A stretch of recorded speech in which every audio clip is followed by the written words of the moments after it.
Lang hagard ko. Galing kami sa sayaw. Ayan, mag-video pala ako, ipakita ko sa inyo kung ano yung mga ginagawa ng mga Pilipina, mga domestic helper dito sa HK. Katulad ko, tuwing day off. Ayan. So, samahan niyo ako.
Asa na kaya si Ate Jen?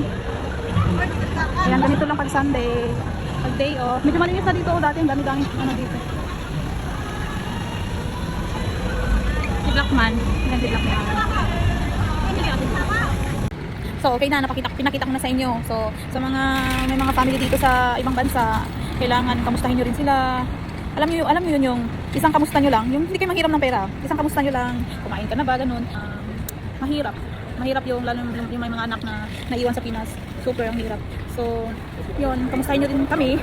Sila, yun. Kamustahin nyo rin yung mga family nyo na nagtatrabaho sa malayo. Alam niyo isang kamusta nyo lang is ma-appreciate na namin yun. Ma-appreciate na nila. Yun, parang ang saya ng puso ko kasi may nakaalala sa akin. Ganun. May nakamusta sa akin. Hindi manghiram ng pera. Kamusta ang buhay, ganun. So, yun lang. Nakauwi na pala ako. Grabe, ang init. Ang init. Umuwi na ako kasi wala akong kasama. Hindi day off niya ako.